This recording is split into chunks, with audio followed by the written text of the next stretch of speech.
welcome back to Hot Take Headquarters. I'm V. This is Doc. Buongiorno to the episode.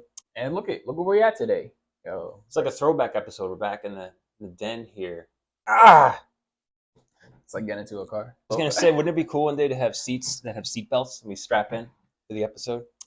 Oh yeah, Just like office chairs, so we can just click in. like some bucket seats. Yeah, like that'd be some cool. Recaro bucket seats. That's patented. You can't steal that idea. I'm sure someone's done it before. No, right? it's ours. Or like we just gotta do an episode in your Porsche. Put the camera up.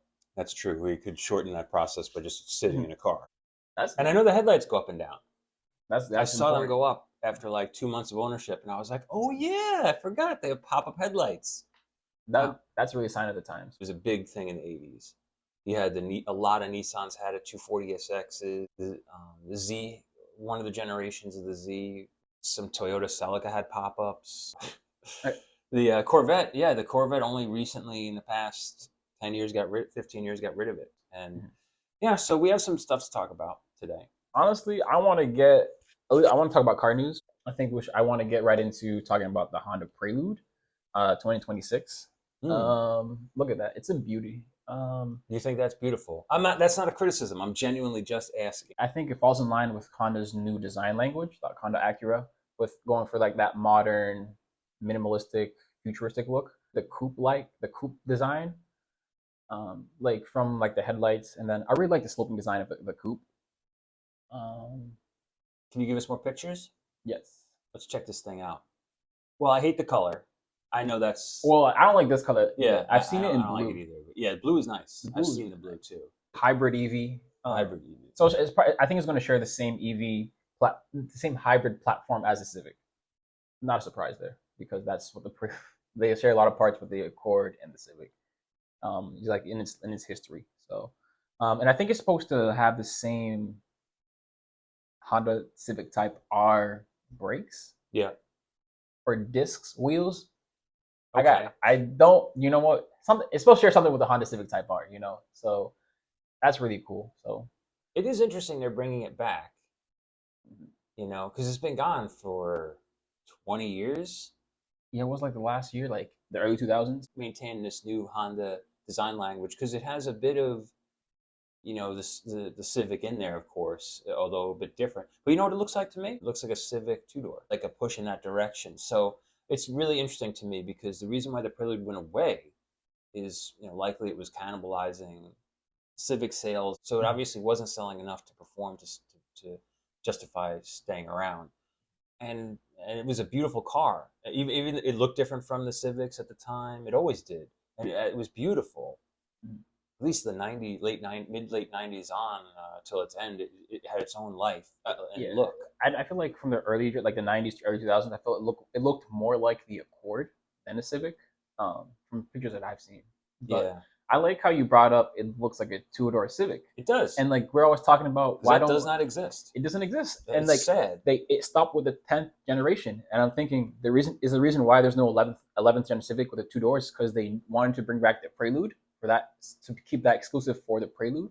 That makes a lot of sense. So that's how they're going to keep these marks, these sort of models in the ecosystem kind of separate and justifiable. Is that if you want a two-door Honda, it can't be a Civic anymore because they don't sell it, but they do sell the Prelude now, or they will.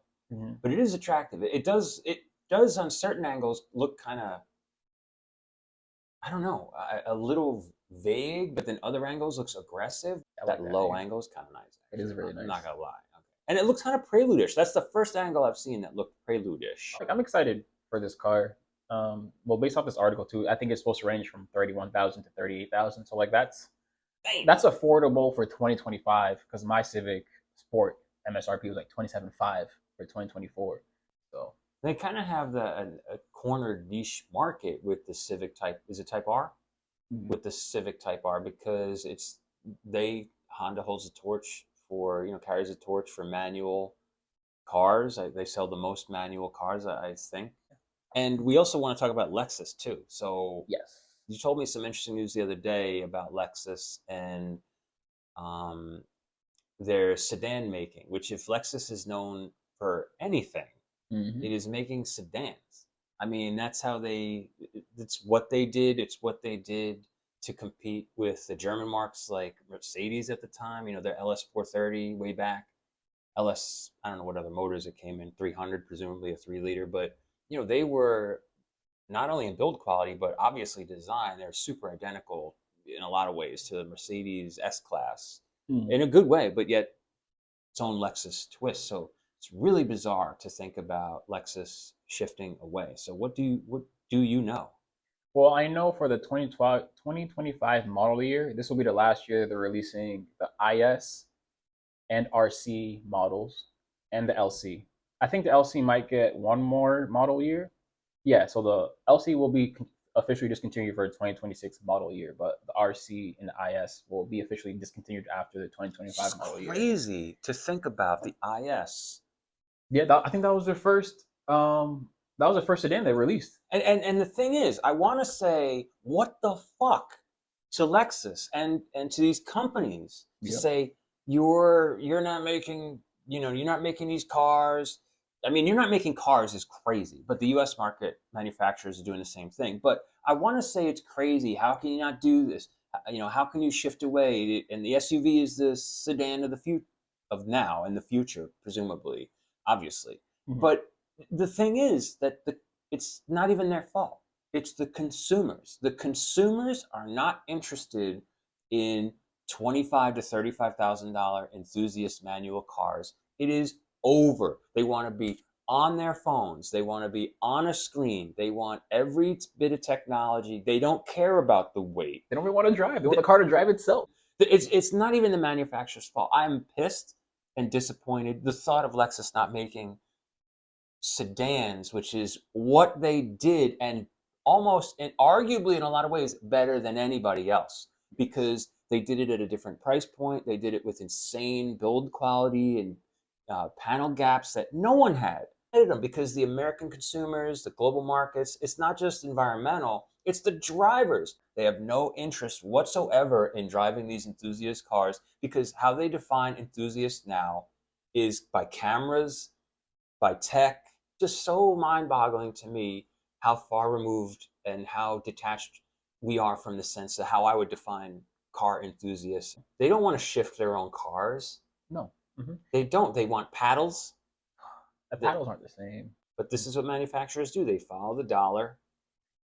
because they're businesses at the end of the day. And I mean, like you said, even like shifting, no one knows how. No one knows how to drive a stick shift, me including. Because it was just when I was growing up, they were still around, but that's like the shift to automatic transmissions. That was more common. That was people were just that was more desirable. And now, as you see, the manual transmission is dying. But that's why I think It's dead.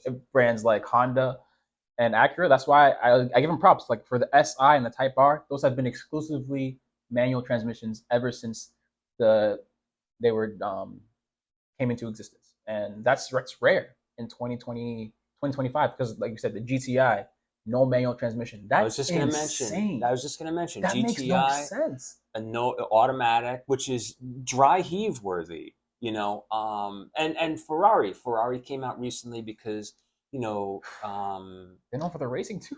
yeah, and engagement and all that sort of stuff. But you know, when they're pressed, they were pressed about we want manuals, we want some manuals. What about Ferrari manuals? And they said they'll make a Halo car with a manual for bespoke customers in supremely limited production numbers. But they actually said it might have been the head of Ferrari said, "You want a manual? Great, go restore a classic. We made plenty of them." So they're just telling you to go back in time, and that's where you should enjoy these manuals. And it's said the idea that cars are becoming convenient appliances is depressing. Our companies have tried to make this. I saw this on the Spike podcast. Mm-hmm.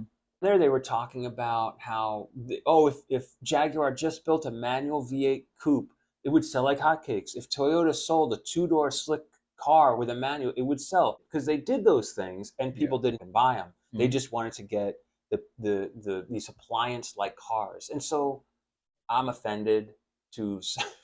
And it started a long time ago. The first M car, see BMW M cars exclusively manual for enthusiasts. The first M car with an automatic was, I believe, the E46, but Really? yeah, which was like '96, and the first automatic Porsche 911. The first 911 to have it was the Tiptronic.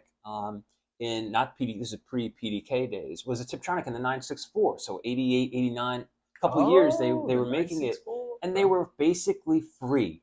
You would go into dealer. I remember going into used dealerships and seeing them for $25,000, $26,000. And 911. 911 because of the Tiptronic transmission, which is Gotcha. basically free. So my point is with the E46 M3 being automatic all the way back in '96 as a test bed for this, Yeah. they're trying to get into new consumers, into the sport enthusiast niche of the market, and now that's exploded, and that those buyers have taken over, and it's just totally different. So this has been a progression towards this, but sad. But Shame on you if you're doing this. But at the same time, can you blame these car manufacturers for not making manuals? Because, No. like I said, no one really knows how to drive them anymore. So, like, why would you sell them if no one's going to buy them? I that's why I And said no one has that, any yeah. desire to learn how to drive them either. Which is sad, because what I'm getting at here is people are losing the love and appreciation of driving. They want their car to do more for them so their hands are free, so they can do other things. When the whole point, America was built, the highway systems, all of it. There's no high-speed rail. That's because the whole country is built around highways, and this idea that you can traverse America coast to coast in your car.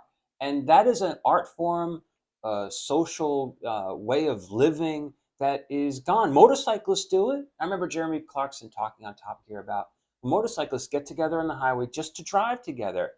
And yes, there are people that do cruises together with their cars, but for the most part, people want their cars to be a little bit like their office. You have all these screens in there. I want a car that's going to make me forget about the office.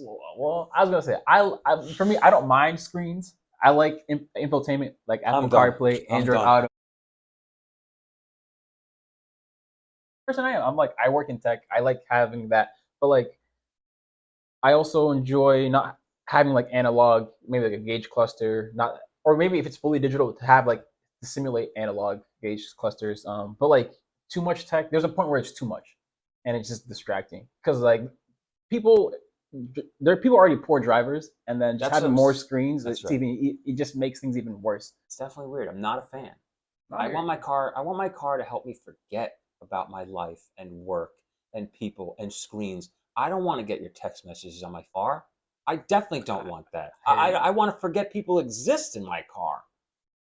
I hear you. Oh, yeah, all right. Well, rant over. I'm done. Well, I was going to say, that's why you have your 87 Porsche 924S. My bad. 924S? Yeah, yeah. Well, it doesn't move or anything. But hey, it does have a manual transmission, and therefore my soul is better. I've even seen people play video games. Like, I have a whole console set up playing a video game on the highway, just in their car when they're driving home. I love gaming, but that's insane. And they're in the passenger seat. I'm just like, bro, what do you?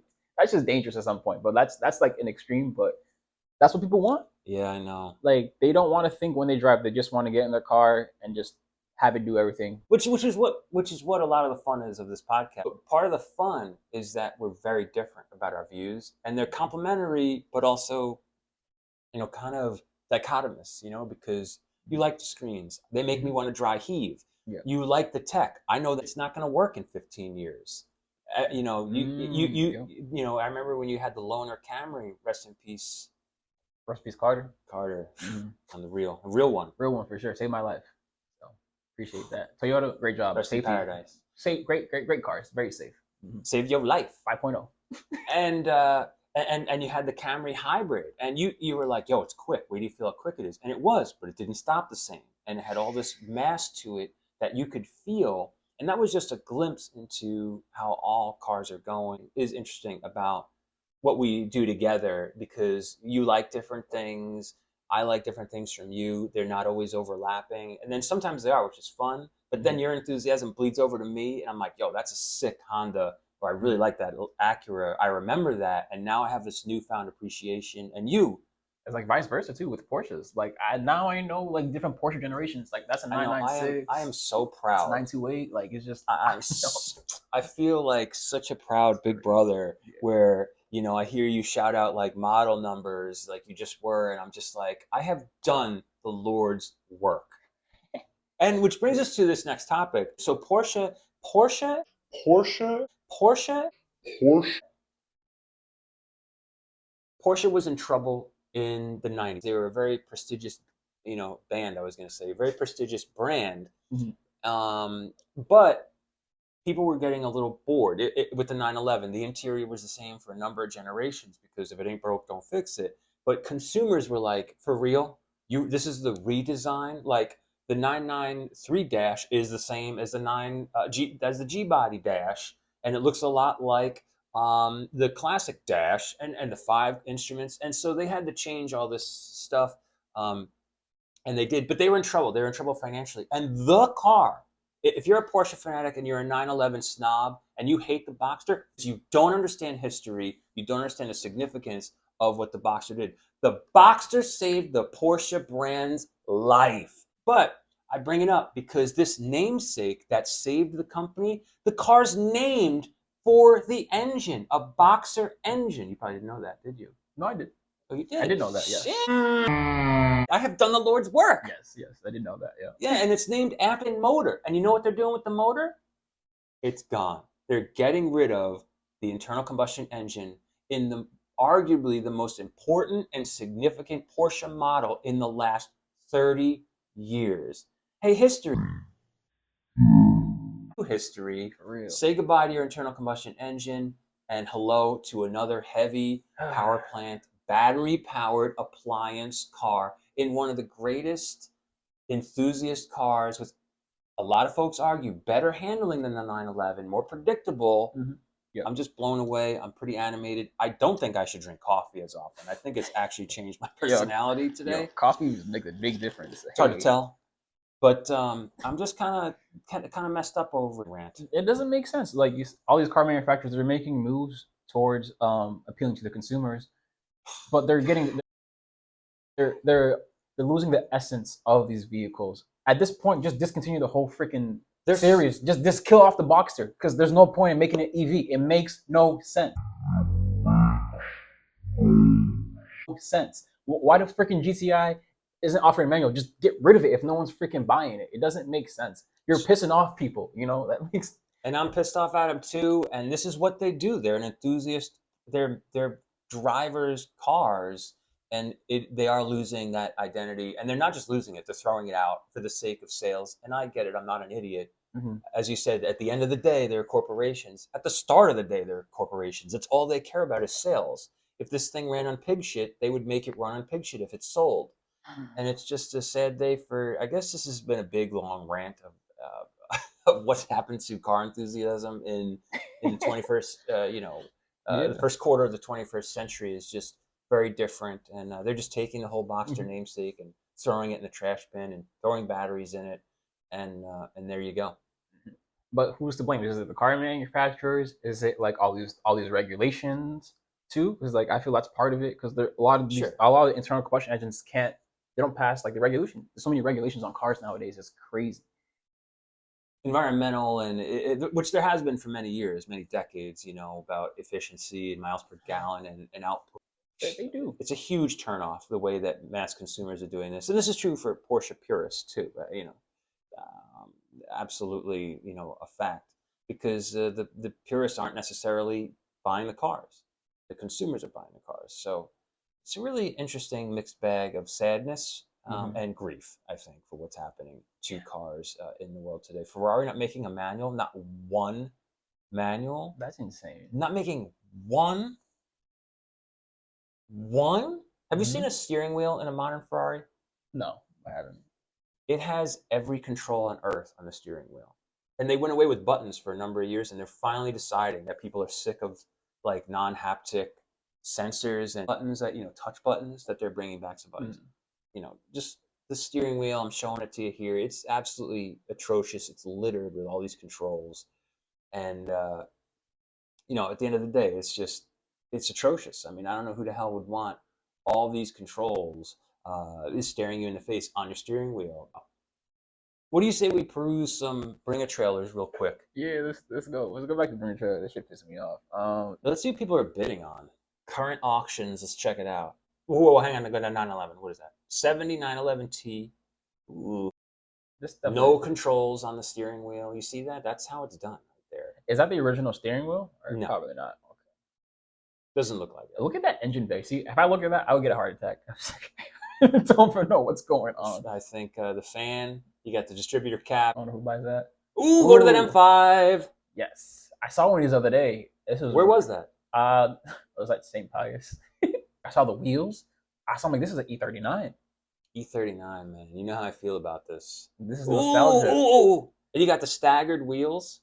Just what you know, like the size of the wheels, like the stack. They're 18s. 18s. Oh no, but like, is it like 235, 245? Like, I don't know the rubber that were bespoke to the the M5. I mean, look. Like, there's one screen in here, and I like this. Like, this is 2001.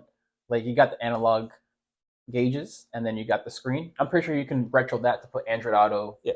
I think the only thing that was drive-by-wire, which means, steering is hydraulic, meaning that things are mechanical. But like, I think BMW, that's what they're known for. Like, people just modding these cars to get so much power out of the engines. But BMW doesn't make manuals anymore. Well, they do, but they make a few. But that's not the priority. Like, I feel like the automatic transmission is the better. And only, as we said before, only the M's. All the M's were manual. Of course, that's gone. And they will slap an M on anything. They'll slap an M on anything, on a truck, on a car, on a tiny hatchback. They will throw an M at the end of 15 letters and numbers because, my God, I'm so angry. Because, they want people to buy into this motorsport, thing, this idea. People just want to look sporty. And so they slap M's on everything, man. It feels objectionable and wrong. It's like Audi with the S line, or S, because there's S line, and then there's S, and then there's RS. I guess that's the point. They used to mean something. Isn't that old person? My day. Back in my day, it used to mean something. And it's true. It used to mean something. Let me tell you something. In life, you become old in an instant. Damn, I really love, I love JDM now. I just love the Integra from this time period, like the Integra Type R. Like that. Ooh, I think they have one of those. But they made them in sedans, but most of them are coupes. Yes, that is true. For sure. True. So that's what I'm saying. Sedan is a 4-door. This is arguably the greatest sedan ever made. God, that's been the theme today. Everything means nothing. If you're a car enthusiast, the peak has died. Nowadays, it's just dead. So, like for instance, there used to be no cup holders in supercars. I mean, today people would never tolerate that, and I understand. You have a drink, probably. You probably want to have a place to put it. But there was a time where having these cars meant taking a concession, where your hands both better be on the wheel because there's no power steering. It's a V12 or whatever it was. It's a manual. You don't have time. Yo, no power steering is crazy. Or it's an enthusiast. Yeah, it's manual only. You want an automatic? Go buy an appliance car. Go buy a wagon or something, or an SUV, because these are enthusiast things, and the consumer has really ruined all of this for us. I guess that's the hot take. Yeah, that's the hot take of the day. All right. Yeah, well, I got to go to therapy after this. So, I'm going to stop saying that word. Oh my God. So I think that brings us to the end of the episode. That's our car news. We went start with the Prelude all the way back to ended with the M5. So actually, and they're bringing the Prelude back. So Honda's carrying the torch. They're carrying the torch. We salute you. Yeah, y'all are the best. Yeah, in a world where everything means nothing, MS, I have to say, Honda, we salute you. Yes. Thanks for joining us. We appreciate it. Catch you in the next one.